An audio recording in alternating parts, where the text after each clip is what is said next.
are doing Detroit Lions news for you folks. Today, there has been schedule leaks, and it affects the Detroit Lions, at least the first game of the year. So we're going to get into that with the Philadelphia Eagles because the Lions do face the Eagles. So, will they be facing them week one? We're going to get into that one for sure. Also talk about the Thanksgiving Day games. What is the predictions there? And A to Z Sports gives 5 free agents that the Detroit Lions should look to sign before the 2025 NFL season. But before we get into today's video, I'm in a sub-battle right now, and the Cowboys report is winning. They're 205, and that was the last time that I checked. That was yesterday, and I am much behind at butt cheeks. But let's go ahead and start today out and talk about the schedule release. Let's get into the information first so you guys know when the official release will take place. Schedule release is going to be on Wednesday, May 14 at 8 p.m. Eastern Time, NFL Network and ESPN. The NFL is partners with also revealing the selected games from Monday through Wednesday. Here's a look at the schedule right there. So if you need to do it, Fox and all the other places to get your schedule release. Also, check out Twitter, on my Facebook, and making videos because throughout the day we're going to have leaks on the schedule, as you all know. Here is the home games versus the road games. As you know, we face the NFC North.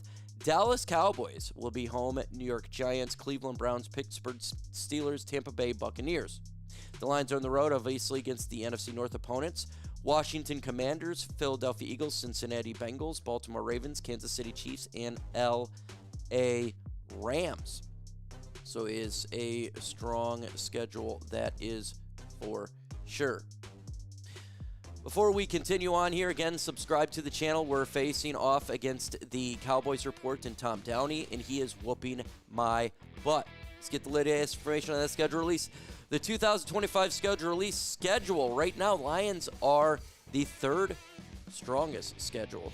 All right, according to Warren Sharp at Sharp's Football Analysis, who used projected win totals from Vegas Oddsmakers to calculate the strength schedule, which is the best method. The Lions has the third toughest slate in the NFL, the second toughest in the NFC behind the New York Giants, and that one's interesting. That's behind the New York Giants.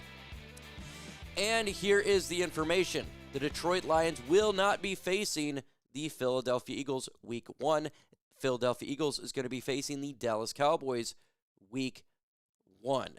So the Lions will not be having the opening game, and that was fully expected after the Lions were announced to be in the Hall of Fame game. Once that was announced, it felt like the Detroit Lions had no shot then opening the NFL season, so it's going to be Eagles and Cowboys. To me, I think that one's kind of a booty cheeks opening of the NFL season. I do think that the Philadelphia Eagles are much better than the Dallas Cowboys right now, and that's going to be a suck of a game, in my opinion, opening game. I know it's going to give a lot of views because it's the Dallas market and against the champions, Philadelphia. It's a divisional opponent, but still, I think a lot of us think that the Philadelphia Eagles are a little bit overmatched and overpowered against the Dallas Cowboys. But hey, that's not what everyone's talking about. What about the Thanksgiving Day games? Well, there's calculation and guessing and who the Lions will face on Thanksgiving, and this was done. Huge shout out to A to Z Sports here and Mike Payton for dropping an article. These are the last 10 opponents that the Lions faced on Thanksgiving. And he believes the Lions going to face the New York Giants on Thanksgiving because in 2015 faced the Eagles, then twice against the Minnesota Vikings, then twice against the Bears, then the Texans, Bears, Bills, Packers, against the Bears again. Now, I think that he thinks it's going to be the New York Giants. That's what Mike Payton thinks. I think it's probably going to be closer to, I'd say it's the Minnesota Vikings. So the Lions would face on Thanksgiving. That's going to be my guess right now, is going to be the Minnesota Vikings. I don't think it's going to be the Green Bay Packers because we just faced them, right? I don't think it's going to be Chicago. You just see that. We did a ton of Chicago's. It could be the Vikings. But his reason he says the Giants is because the Giants have a big market. They have their rookie quarterback now, and that would be more appealing. Now, to me, I am with him. I would rather face the Giants on Thanksgiving. I don't know about you, but I am so tired of facing the NFC North teams on Thanksgiving. It gets old. Bears, Packers, Vikings. Give us something different. I like it when it's a little bit different and they throw a monkey wrench in there. As we've seen, we faced the Houston Texans, even though that game sucked because of how we lost. You had the Bills, right? Eagles. I think that's more fun, in my opinion. That is way better, in my opinion. I would rather have games like that. And so if they wanted to do the New York Giants for Thanksgiving, I'm all for it. I think that would be a really fun game to do. I think that would be fun for Thanksgiving. It'd be something a little bit better than the same old. Folks, again, subscribe to the channel because I'm going against Tom Downey. Right now he has 205 and I have butt cheeks. Subscribe. It will help the channel out. Article or a tweet was dropped here by a individual that covers the Detroit Lions. That's Ray G. Says, this can't be inspiring if you're a fan of the Detroit Lions. And it was Tesla catching a football, going against a DB, but he didn't get a lot of separation. A lot of people are upset about that. Here is the thing when it comes to this comment. Here is things when it comes to this tweet. And here is the things when it comes to this rookie minicamp. I want to get in here. First off, we're going to get into Tesla. Then we'll get back to minicamp. Chill out. It was one practice. Oh, my God, these are rookies. And he caught the ball. He was great in extension. Yes, he has to get better in separation. Of course. These are rookies. You draft a player, they're not perfect, especially when you're talking about mid-round players. Yes, I understand they traded up for him. But this is kind of projected where he's going to go. You know, there's rumors that other teams really liked him. They're not going to be perfect, polished products. Of course, it's got to get better at the line of scrimmage. Of course, it's got to get better with separation. Do you know, I think a lot of people don't realize this is one of the hardest things to do is to get off the line of scrimmage and get separation. You got to use your hands and use your body. You got to have moves and everything. Of course, chill. And now, so I don't care what, no, I am not worried about this. This is a stupid comment. In my opinion, it just began, and I'm not worried about any lack right now in rookie minicamp that just take place or minicamp that's about to take, with the veterans that show up right off the beginning, and especially these rookies. I am not worried about one practice. Holy smokes, guys! We really need to chill out. This is going up there with saying that Penei Sewell's a bust, Aiden Hutchinson's a bust. I've heard it all, folks. We need to chill out. It's not that big of a deal. It's one practice. I did a video. It says winners and losers. Winners is just basically everybody seen it, and there's no real loser. It just began.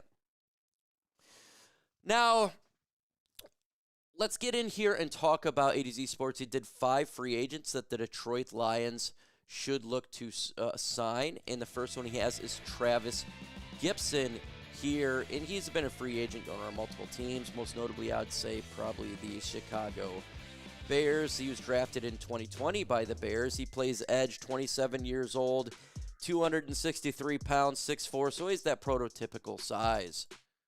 You look what he did through his career, not last year, his career, it's not much. 53 combined, 11 sacks, 42 solos, 6 forced fumbles. Not that impressive, if you ask me. Now, if you're looking at free agents for the Lions to sign, this would be my word for it. Pass. No. I would rather do a young guy, undrafted free agent player than go into a guy who has done nothing relatively into his career.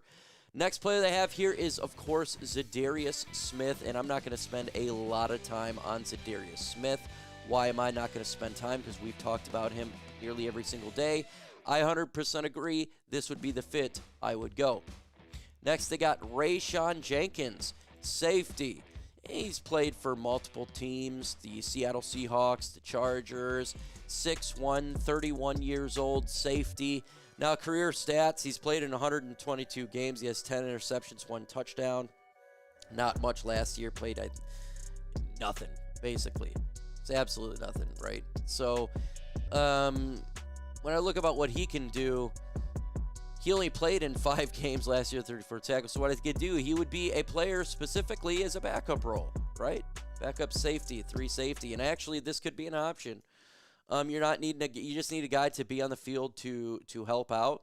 This would not be a bad one, in my opinion, if the Lions want to go this route. I'd be fine with it being number 3 safety. But I got to say, I think that they could wait until these players do in training camp, because there's some standouts that's taking place right now. What pick are you most excited for of all these free agents that they're putting up the line here? It's probably going to be Zadarius Smith. Let me know your thoughts in the comments below. Next is going to be Tyler Davis, the tight end, most notably from the Green Bay Packers. 6'4", 252, 28 years old. Career stats, 8 receptions, 61 yards. 7.6 yards a reception with 1 touchdown. Yeah, we really don't need help at the tight end position, to be honest with you. I will do a hard pass. Next player, last one on the list here, is going to be Kyle Peko. We all know him. He was a Detroit Lion last year as a free agent. The Lions could do that, I guess, because they got 1 roster spot available. Defensive tackle would not be the way I'd go. I'd go with safety or edge at this position. Right now, the defensive tackle position is pretty solid, if you ask me. You get Tyleik Williams in there, and I think the Lions can hold the fort down on that position for a while. So if they wanted to go another position, I would suggest go edge or safety. We don't need to rehash the names. We all know about it. We can talk about it, right? The edge position, the safety positions, Arian Smith, blah, blah, blah, who you want to get in there. But, yeah, I think that's the route that I would rather go. So, folks, let me know your thoughts about this video in the comments. Schedule, everything. Adios.